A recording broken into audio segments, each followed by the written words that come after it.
What's going on, everybody? It's your girl npcsav back with another video, but this time it's something special for me, a review video. We're talking about Compulsion Games South of Midnight. I've been wanting to start doing reviews after my playthroughs for a long time now, and I feel like this game is the perfect place to kickstart. Let's jump into the vibe.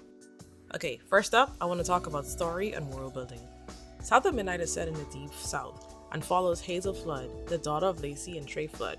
After a mysterious storm hits her hometown, Hazel discovers she's a weaver, someone who can tap into a kind of magical folklore energy.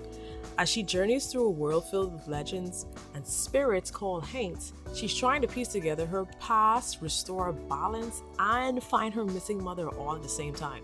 The whole story is steeped in rich Southern culture with deep roots in the African American heritage. What drew me into the story was, of course, its black female lead, Hazel, but what kept me interested in the story was the rich folklore coming from somebody of an Afro-Caribbean descent. The game resonated with me and its folklore, which is similar to that of my own country, the Bahamas. The story really hit emotionally for me, especially through Hazel's connection with her mother and her journey to understand her role as the newest weaver in Prospero, her hometown.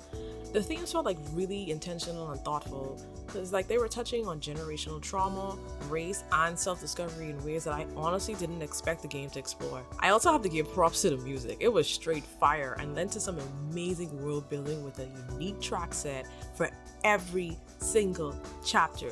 The official soundtrack was pulling from inspiration from blues, folk, and southern inspirational that really set the game's tone. As compelling as the story was, it wasn't without its faults. Some chapters felt a little too short and the ending felt a little too rushed for me, and I wish we took time to delve into different parts of the story and more into certain characters. Up next, gameplay and mechanics. The core mechanics of the game are referred to as weaving magic, where players can use Hazel, a weaver, to utilize powers for combat, traversal, and puzzle solving.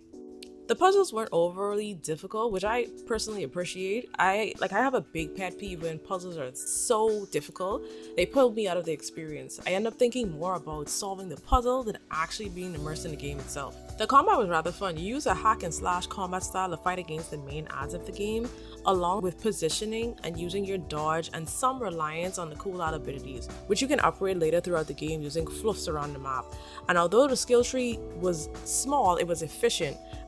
My favorite ability being the addition of Crouton, a handmade plush who possesses one of the haints on the battlefield to assist with combat. The only one minor issue I had with the combat system was the targeting, which could prove to be a little finicky as it focused on everything else but the main enemy I wanted it to target, but it wasn't detrimental to the gameplay. But also, if you're looking for more of a challenge, I suggest upping the difficulty, as by end game, these abilities make the game insanely easy. Lastly, let's take a look at the replay value and overall content. The game is fun, but there's not much to do after completion, I'm afraid. You can try to go back and try to get all the achievements, but there really isn't much to do after that.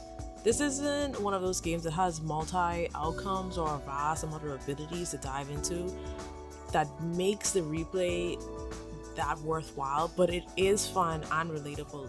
To wrap it up, South of Midnight is a dread game with soulful storytelling, and while it's not perfect, it's definitely a step in the right direction for games that showcase Black culture. Go ahead and play it when you get the chance, and remember, even NPCs have stories. Bless up, and thank you for watching.